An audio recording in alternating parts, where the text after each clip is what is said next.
Baiklah, pada kesempatan kali ini saya bernama SM Fardede dengan NIM 01111809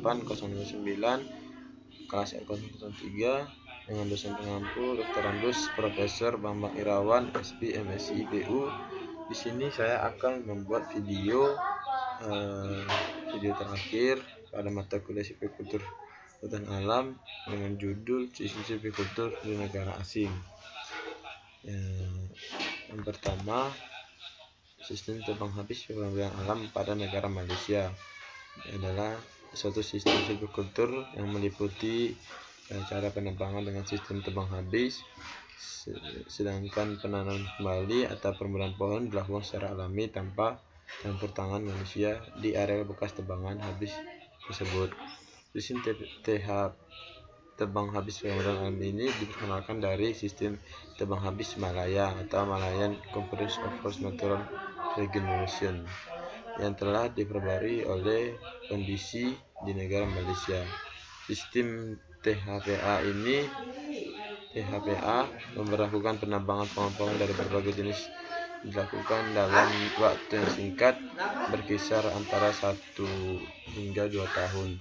Dengan catatan, sistem THPA ini dapat dilaksanakan jika terdapat cukup banyak tanaman permulaan yang tumbuh secara alami.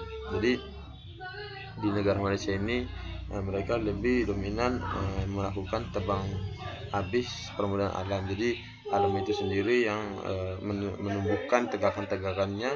Nanti setelah setahun atau 2 tahun kemudian mereka akan menebangnya lagi. Jadi itu adalah salah satu sistem silvikultur di negara Malaysia. Selanjutnya di negara Malaysia lagi, yaitu metode silvikultur mangrove yang digunakan saat ini di Kampung Tempel di negara Malaysia, disusun dengan maksud untuk mengevaluasi metode silvikultur mangrove yang selama ini digunakan pada kegiatan pengelolaan mangrove yang dapat dilakukan secara lestari atau jangka panjang dengan selalu berpedoman pada kelestarian usaha dan keseimbangan lingkungan, sosial ekonomi dan budaya masyarakat setempat, sehingga operasionalisasi pemanfaatan hutan tahunan di lapangan dapat dilakukan secara rasional, terukur sesuai dengan kemampuan regeneratif alami maupun buatan mangrove.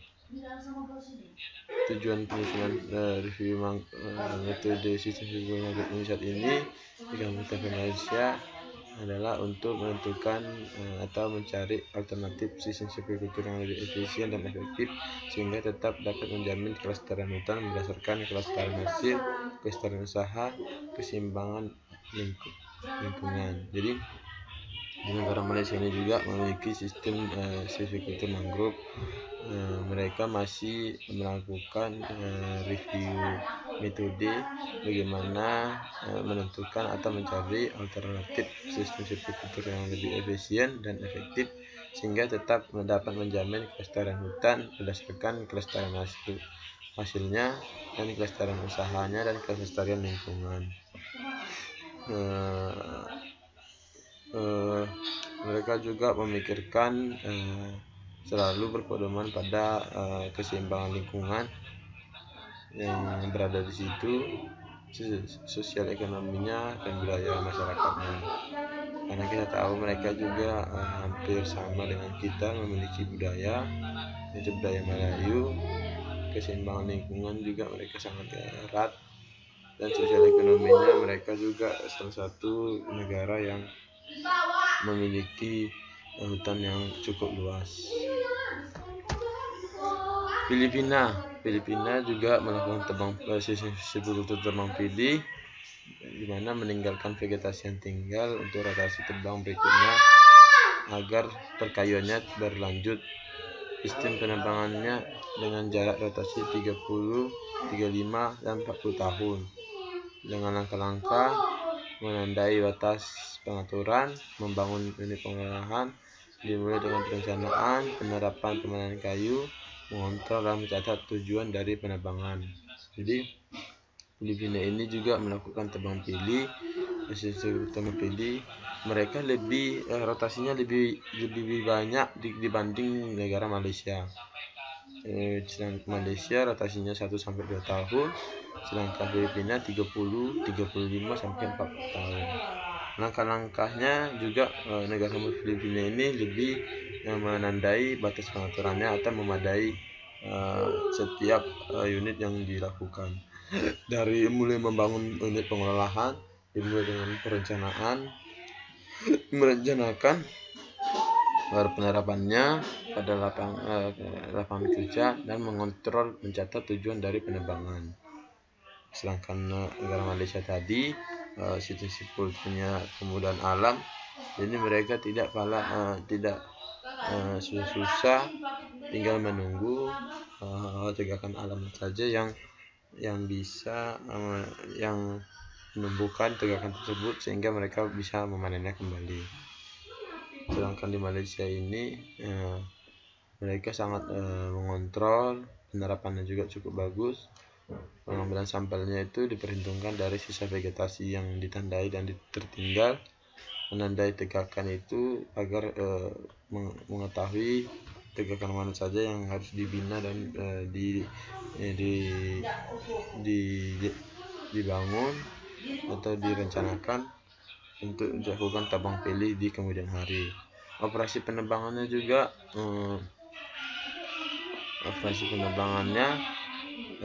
cukup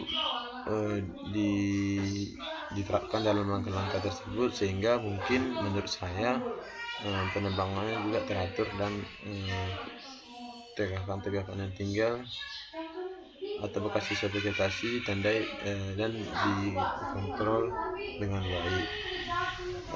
Catatan tegakan yang tinggalnya juga di sini dilakukan mungkin hampir sama dengan negara Indonesia, memiliki inventaris tegakan yang tinggal, di mana di situ ada proses pencatatan tegakan kayu yang dilakukan secara kontrol terus-menerus agar tegakan bisa dilakukan dengan baik, atau sisa-sisa tegakan bisa dipanen di rotasi kemudian hari dengan sudah menerapkan langkah-langkah berikut ini. Coastline utara itu di negara utara, bagian utara, mereka juga melakukan tebang pilih. Yang pertama pembukaan lahan, pembersihan tumbuhan. Yang pertama itu pembukaan lahan pada sebelum tahun pertama, yaitu dilakukannya pembersihan tumbuhan yang merambat dan semak belukar.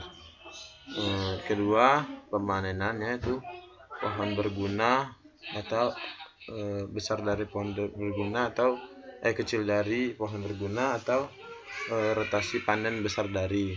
Jadi pemanenannya itu dilakukan seperti pohon yang berguna itu dikembangbiakkan, dan rotasi panennya itu juga dibesarkan, kalau menurut saya ya. Selanjutnya perawatan dan penjarangannya itu penjarangan dan pembebasan. Jadi mereka juga melakukan penjarangan pada tegakan-tegakan tinggal dan melakukan pembebasan pada tegakan-tegakan tinggal yang setelah habis panen. Special feature-nya yaitu ini spesialnya, yang pertama mereka melakukan perundangan alami, yang kedua tata cara penerbangan sudah diatur, 3 syarat penerbangan yang fleksibel dan rotasi penerbangan yang pendek. Mereka juga melakukan permudahan alami seperti negara Malaysia tadi. Tata cara penerbangannya sudah teratur dan syarat penerbangannya fleksibel. Jadi penerbangannya itu fleksibel, itu saya juga kurang mengerti seperti apa. Menurut saya itu mereka melakukan penerbangan dengan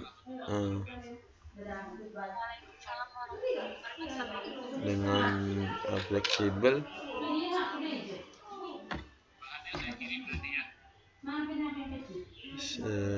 Syarat penerbangan yang fleksibel itu mereka melakukan penerbangan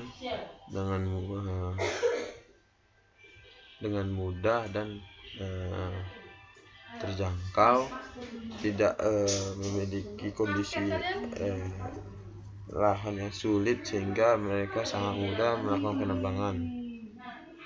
Menurut saya, yang selanjutnya rotasi penerbangan pendek. Mereka juga melakukan rotasi penerbangan pendek.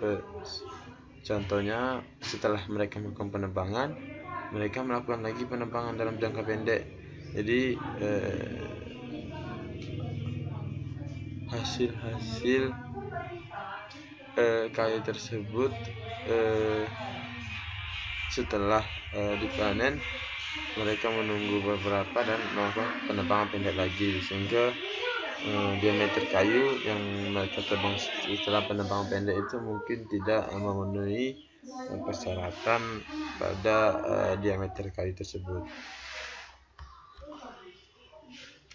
Terima kasih, itu saja yang bisa saya sampaikan pada silvicultur pada negara asing.